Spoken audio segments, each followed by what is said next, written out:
Hello, hello. I'm Aaron Aid. You're watching Boom Bust live from New York City, and these are some of the global financial stories impacting your world today. Now it's the first Friday of the month, which means it's BLS numbers time. A surge in U.S. jobs sent the dollar soaring, and I'll break down the numbers for you coming right up. Then David Beckworth is on the show. The Cato Institute scholar is sharing with us his insight on jobs in the U.S. economy. And Boom Bust producer Bianca Vicini is telling us how major cities throughout the United States are addressing ever-increasing rental costs. Time now to get to it.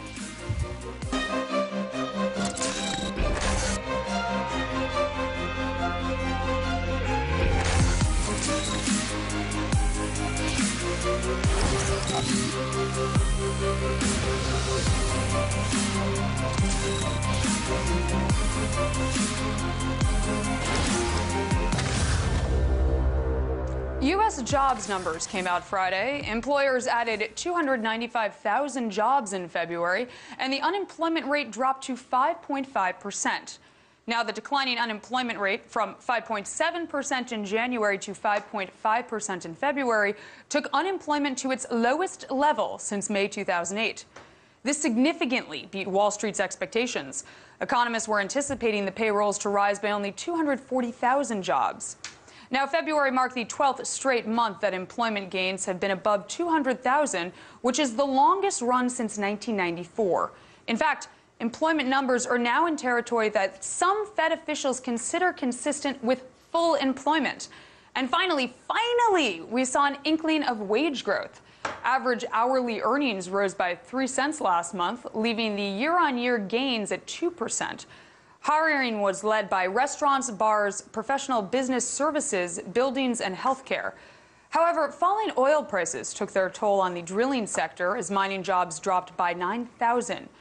Now, over the past year, the number of unemployed people is down 1.7 million, while the number of long-term unemployed has fallen to 1.1 million.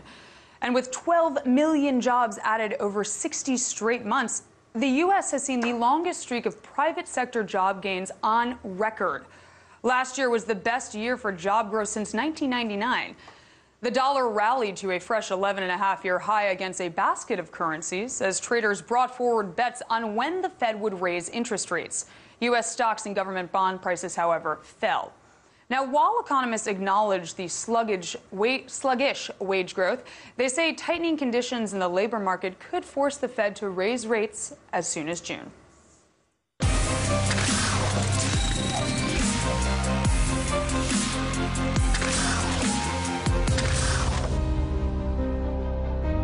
To get his insight on jobs in the U.S. economy, I was joined earlier by David Beckworth. David is a professor of economics at Western Kentucky University and adjunct scholar at the Cato Institute. He also worked as an economist for the U.S. Department of the Treasury. I first asked David why a one-size-fits-all interest rate policy, like in the U.S., doesn't work in Europe. Here's what he had to say. In the U.S., if you lose your job in North Dakota, it's fairly easy to move down to Texas. Same language, fairly similar cultures. It's easy to move to find a new job in the U.S. In Europe, it's challenging. Even though they're legally allowed to do that, it's difficult to move to a different country, a different language, different culture. So one thing when we talk about economists is labor mobility. Labor mobility in the Eurozone is far less than is in the U.S. So in theory, people from Spain and Greece should pack up and move to Germany. But that's not happening at a rate that would solve the problems of the Eurozone. So if the Eurozone could get greater labor mobility, then the Eurozone project might have more hope. Another factor that contributes to this and what makes the countries different is that the U.S. has a common treasury or a federal treasury. And so in Texas is doing great. It's thriving. People are paying higher income tax. That income tax is sent to the Treasury, then sends it up to, say, Michigan, where Michigan's having a high unemployment rate. And so it makes it more palatable to be in this currency union. People in Michigan don't feel the effects as much as they would because funds are being transferred from a prosperous part of the currency union, Texas, to the one that's struggling. And in Europe, they just don't have that. And there, again, there's history that goes against this. It's tough to make the argument to the Germans, hey, your tax dollars need to go help those Greeks even more. It's just a tough sell. In the U.S., it's, I'm giving money, I'm an American, I'm giving money to another American. It's much easier to sell to do. So you need labor mobility, you need fiscal transfers among the regions of the currency union. Those things just are lacking in the Eurozone. A final way to solve this is you could hope that all the countries have the same business cycle. The booms and busts will occur at the same time. That simply isn't happening. It doesn't happen in the U.S. What we have are these buffers that they don't have.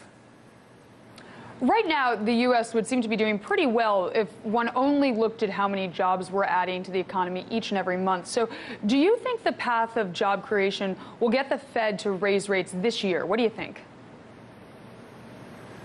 I think they're on track. I mean, every indication they've given says that they're going to start raising rates later this year. And if you look at employment, it does seem to suggest that the economy is reached escape velocity. And if it continues at this pace, it will get closer and closer to full employment. GDP is giving a slightly different picture. I'm with those who are becoming more and more suspicious of what GDP actually tells us. This economy is becoming increasingly digitized, and what GDP actually captures is less and less, I think, precise. So I do think that the Fed's looking at the employment numbers. It also probably feels some political pressure to do something soon. But I think it's basing a lot of its analysis on the labor market and what it sees there as a motivation for raising rates later this year. Now, if you use the same kind of Taylor rule style analysis on the U.S. that you recently used on Europe, how would the Fed's policy rates look compared to what the Taylor rule says? Well, the Taylor rule, if you use the 1999 version, and that I think is the more appropriate version, that would show that the ideal interest rate is now getting close to zero, maybe just crossing over zero. So if you look at it, it shows a negative value from about 2008 up to about the present. So the Fed has had rates close to 0%. The Taylor rule says they should have been -4, -3, -2. As the economy recovers, the Taylor rule is slowly showing an increase in that rate. So I think right about now the Fed is close to where it should be, but as the economy continues to improve, and assuming that it does, that Taylor rule will begin to indicate it's time to raise interest rates. Whether it can continue to do that, if the rest of the world slows down, is a different story. But if the rest of the world slows down, then maybe the Taylor rule will say something different. David, why has the Fed kept rates at 0% for so long after the U.S. economy supposedly recovered? Well, I would argue it hasn't fully recovered. We're not at full employment. There's still excess capacity. Again, we're getting close to full capacity, but we're still not there.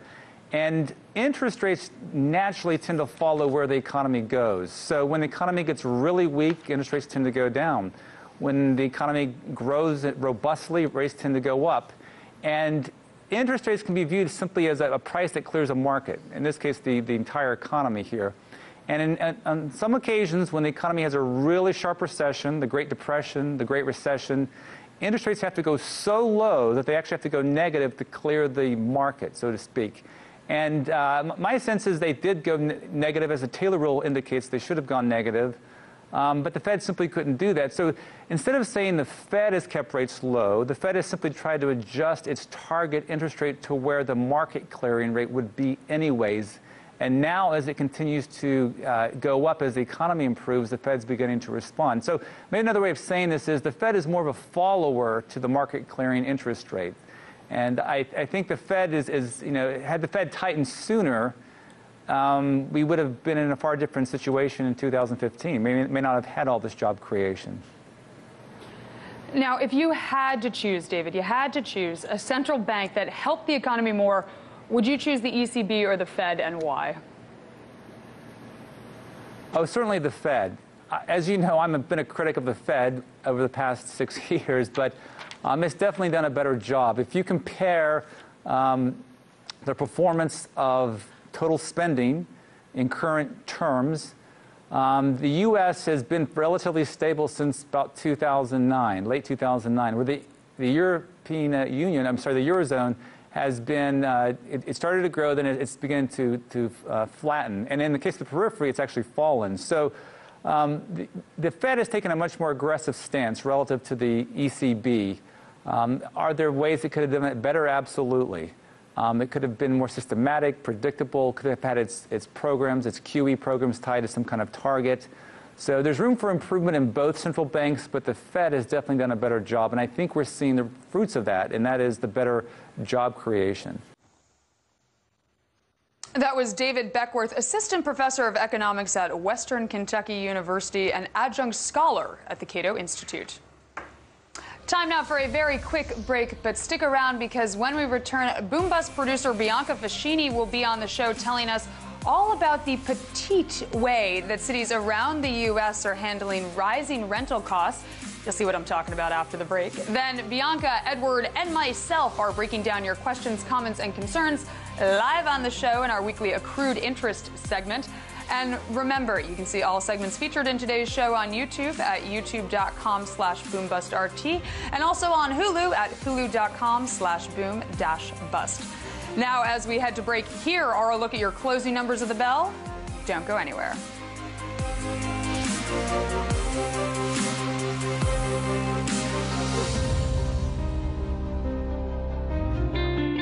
I think the shutdown's pathetic, Larry. We shouldn't have to pay taxes then, should we? Good idea, Jesse. But have no fear, because the billionaire oligarchs are here. What if there were a country in which the government operated outside of constitutional rule?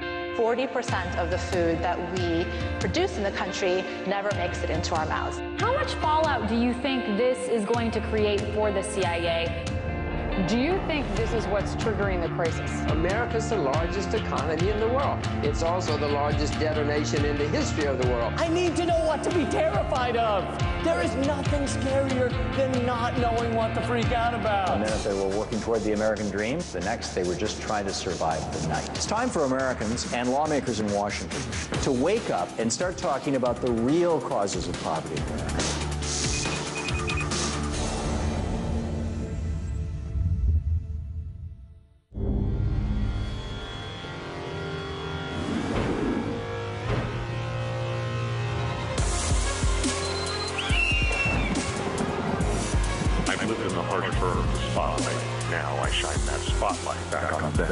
That's going to change your mind. Because in a mad world, only bold make a difference. Actions speak louder than words. And in a world where words mean nothing, I'm watching.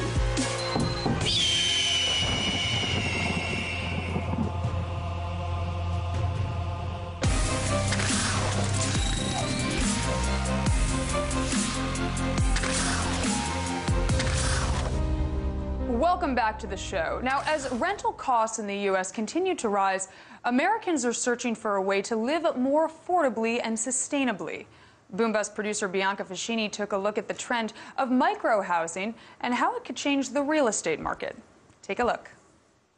Rent in places like New York and San Francisco are known for being expensive, but a new study shows rent in typically cheaper cities is also increasing.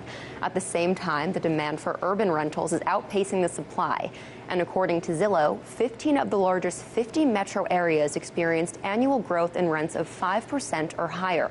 Coupled with stagnant wages alone, pricey rent is making it harder for people everywhere to find affordable housing. So, as people continue to flock to urban areas with somewhat of a budget in mind, city planners are trying to pack people into space that's already developed. As a result, a new alternative called micro-housing was created, and it's exactly what it sounds like. Houses and apartments that are much smaller than the average, and these homes don't come cheap. The first micro-apartment complex in Manhattan, called My Micro NY, offers apartments sized between 260 and 360 square feet for $2,000 to $3,000 a month. In Washington, it's not much different. At the Harper, located in the U Street corridor, 350 square feet apartments cost almost $1,800 a month. Proponents of micro-housing tout the small living space as relatively cheaper and more environmentally friendly. They also claim it's more communal by encouraging you to spend less time in your apartment, but it's also a result of the sharing economy. Collaborative consumption has already changed the way we travel with apps like Uber and Airbnb, both of which capitalized on the decline of car ownership in a saturated hotel market. Considering rent remains on a steady incline, it seems like micro-apartments might actually make a dent in the real estate market. In Washington, Bianca Fascini, RT. Up now is our Defining Moments segment, showcasing the best insight and comments from our guests over the past week. Take a look at what they had to say on Venezuela, eminent domain, Apple Pay, Ukraine, and the Federal Reserve. Enjoy. When you look at Brazil, the very strong country overall. Their major oil company is embroiled in, I suppose, a scandal of sorts that it's more political. You know, they have a new CEO. Overall, it's an interesting place to think about from an energy perspective. A big biofuel industry there. They have a lot of potential deep water oil, and in the current price environment for oil, I mean, we've really seen a big decline over the last 12 months. You know, I said some of those projects probably don't look as favorable as they did 1, 2, 3 years ago. Yeah. So.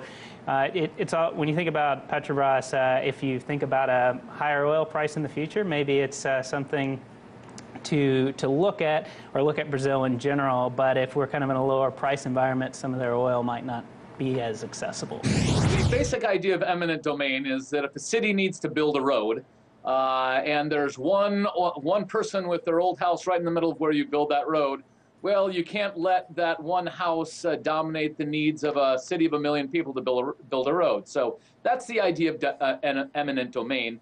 And again, this doesn't take property away. It does take property away while compensating those individuals at some sort of market value for the property. So you are compensated, but you are forced to sell. So governments have always been allowed to do this. The question is whether governments can do this on behalf of private entities for some sort of public benefit. So what happened in the Connecticut case in New London is a private developer came in and wanted to remove what was called blighted housing, basically have slum removal and replace that with fancy new condominiums. And they did that using eminent domain. This is something in general that a government can do, but extending this right to private individuals is a much different thing. We have the same sort of deal going on here then with the stadium issue with Barclays. You have existing buildings being cleared out of the way in order to build an arena. In general, that's not a problem if that arena is being built by the government, but when that building is being built primarily for a private interest, you have some question about whether that is something that's, first of all, in the best public interest, also whether that's actually legal, and whether we'll see this going through in the future. What happened here is really the fundamental problem of proof of identity. While the Apple Pay system and other electronic token-based systems eliminate what they call man-in-the-middle attacks, where someone's able to read your credit card as it passes over the internet or a phone line or can hack a payment terminal, they get rid of that problem with man-in-the-middle attacks by making a credit card take a one-time use token. So even if they can spy on your transaction, the information that they get is useless to use a second time. However, if you have enough personal information on someone, you can create a credit account in their name and use those same systems in order to create illegal transactions. So this problem is really an origination issue. It's really a question of how do you prove that you are who you say you are when you're remotely signing up for a service, when you're remotely doing a transaction. It's really about identity issues and identity theft so much as the payment card system itself. So Apple Pay, Google Pay, these things are far more secure with tokenization when it comes to that really common man-in-the-middle attack. But at the other end here, you still have the problem of if someone knows enough about you, if they know your social security number, your street address, your name, they're going to be able to open credit accounts in your name. Why would Norway, if the Ukrainians won't pay the Russians, why should Norway expect that the Ukrainians will pay them?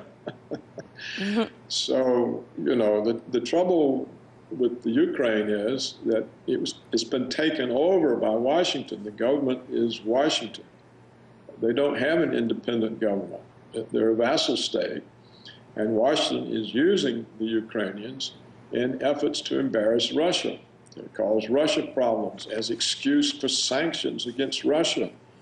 And the main purpose of the sanctions, Aaron, is not to hurt Russia. It's to break off the European economic and political relationships with Russia.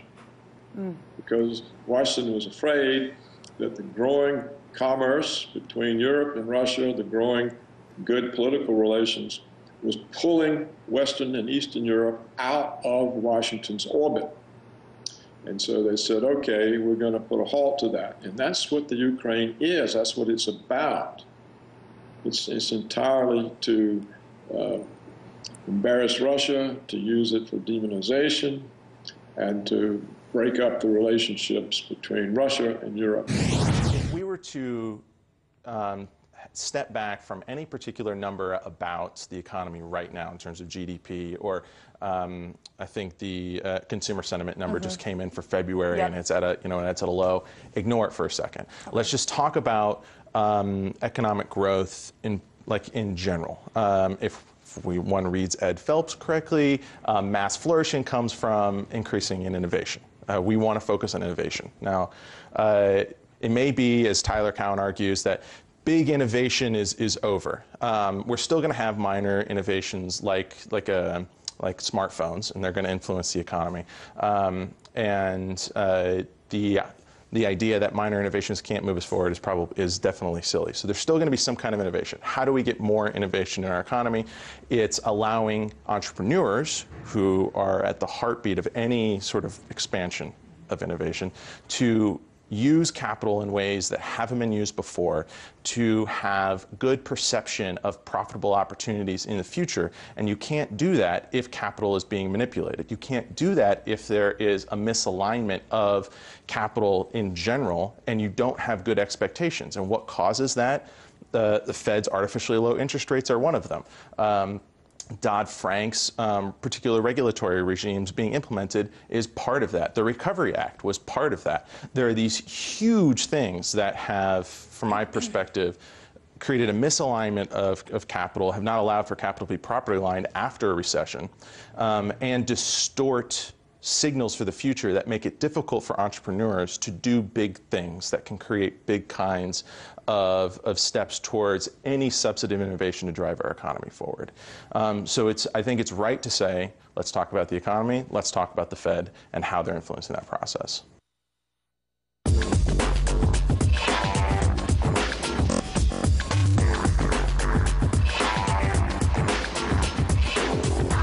It is weekly accrued interest time, one of my favorite parts of the week. And this is the time of the week and the show where we put you, the viewer, into the driver's seat, letting you steer the show with your questions, comments, and concerns. Fielded by myself, Bianca, and Edward. You sent them in throughout the week, and we are addressing them. So, Bianca, what are people saying this week? What's up first? Yeah, all right. First comments from YouTube. Looks like the Fed has two options here. Continue on the bubble-blowing path until the bubble pops, or raise interest rates and let the bubble of deflation form. They are in a damned if you do, damned if you don't scenario. This is the end of the Fed and no time too soon. It's a 100-year-old failure and a very antiquated idea on how to run a currency. Ed, Aaron, who wants to go first? Ed, I'm going to let you take that off the top. What do you think of that? Ed, go. Well, what I say probably will, it may surprise you, but I think that the whole concept of, having 12 guys in a room decide the price level for the entire economy just is a nuts kind of thing. It's basically central planning at the very heart of supposedly a free market economy, so it doesn't make a whole lot of sense to me. With regard to actually what's happening, I do believe that the Fed has they do believe that there are bubbles forming, and they're concerned about those bubbles, irrespective of what happens in the real economy in terms of jobs and inflation. So yes, they are looking to make sure that it doesn't get more bubblicious than it already is. Bubblicious. Ed, I have to say, I am surprised by those comments. I love when you take a hard stance like this because you're so good at being a diplomat. You were a diplomat, in fact. But, I have to say that while in theory 12 guys in a room deciding monetary policy that's going to affect the entire world as we know it is scary, the fact of the matter is the Federal Reserve, there were booms and busts prior to it. And we have to take into consideration that these are smart guys. Yes, we're putting a lot of faith in it, and there should be a lot of fact-checking and general follow-up and follow-through on what policy is being implemented. But I feel kind of secure in the current system that we have. And I know that's going to get a lot of comments on YouTube, but I have to say that I'm going to take the other side here. Good. Well, I will say, though, that if it were up to me, I would give the Fed 0 mandates, not a dual mandate, 0 mandates. The only thing they should do is deal with, liquidity when bad things happen. Forget about their inflation targeting. Forget about their interest rate targeting. all of that. Okay. That's okay, like an emergency body. Enough about the Fed. Let's move on. Okay, this is another one from YouTube. Low oil prices, like low metal prices, does not lead to less production in the short term because they have already put the time and money into the construction of the facilities. So they'll continue to pump unless the oil price goes below operating costs, as low as $10 or $20 per barrel. The only thing that can raise the oil price back from the dead is a surge in demand, which doesn't seem to be coming. So we're going to have to wait a while. Only an extended period of low oil prices can cause enough shutdowns and defaults to bring production back down. Or the Fed can prevent the market from fixing the problem by devaluing the dollar. That's what I'm betting on.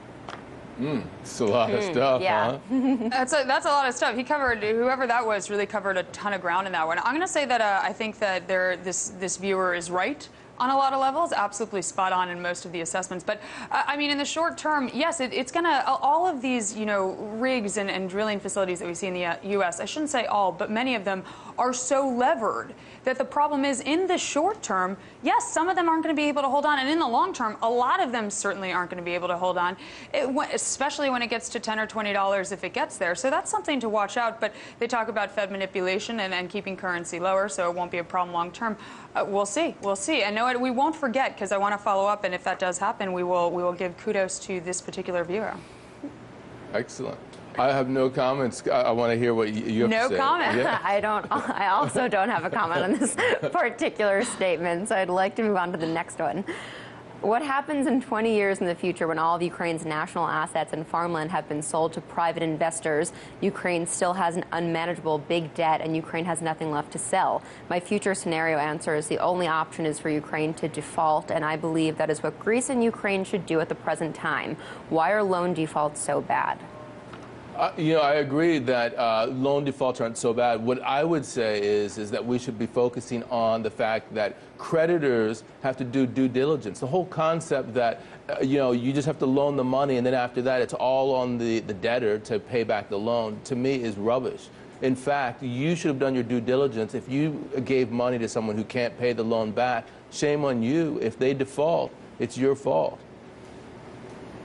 That's my story. Ed, I actually like that. I agree with you as well, but I do think that it would be a huge deal if Greece and Ukraine default. I know that Ukraine is probably inevitable, but it would make a big difference and it would be very hard. But I like your position. And sadly, you guys, we're out of time, but thank you both so much. But also, you out there, we love hearing from you. Drop us a line on Facebook. And also, check out the Boom Bust YouTube page on Saturday for our complete, unfiltered interviews with Andrea Terzi and Pippa Malmgren. And as always, you can drop us a line on Twitter, @AaronAid, @EdwardNH, @Bianca Fascini. From all of us here at Boom Bust, thank you so much for watching. Have a wonderful weekend, and we'll see you next time.